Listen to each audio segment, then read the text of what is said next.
Saturday 2010 सर्दियों का एक सुहाना दिन था जब एक high school seniors Alex and उसके फ्रेंड्स रिचेल और जैक वैंकूवर में छुपी एक केव को एक्सप्लोर करने के लिए एक ग्रुप बनाकर निकले। इस स्टोरी के बारे में इंटरनेट पर बहुत कम ही डिटेल है, लेकिन जितनी भी डिटेल है वो रियल एक्सीडेंट पर बेस्ड है।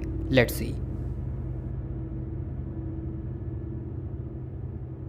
अब ये ग्रुप पूरी तरह से रेडी था केव में जाने के लिए। इनमें से एलेक्स सबसे ज़्यादा एक्साइटेड था। वो अपने आप को रोक ही नहीं पा रहा था केव के अंदर जाने से, लेकिन शायद ये उसका लास्ट एडवेंचर होने वाला था, बिकॉज उन्हें नहीं पता था कि आगे उनके साथ क्या होने वाला है। रिचेल एक एक्सपीरियंस रॉक क्लाइंबर थी, उसे इस सब का एक्सपीरियंस था, जो इस केव के सकरे रास्तों को और अच्छे से एक्सप्लोर करना चाहती थी। वहीं पर जैक एक नौसिखिया था जो इस ग्रुप को लीड कर रहा होता है। देखते ही देखते ग्रुप केव के अंदर चला गया। उनकी हेडलाइट्स दीवारों पर एक डरावनी शैडोज बना रही थी। वो लोग रास्ता बनाते हुए केव में आगे बढ़ने के साथ साथ धीरे धीरे केव के और भी डीपेस्ट पार्ट में जा रहे थे।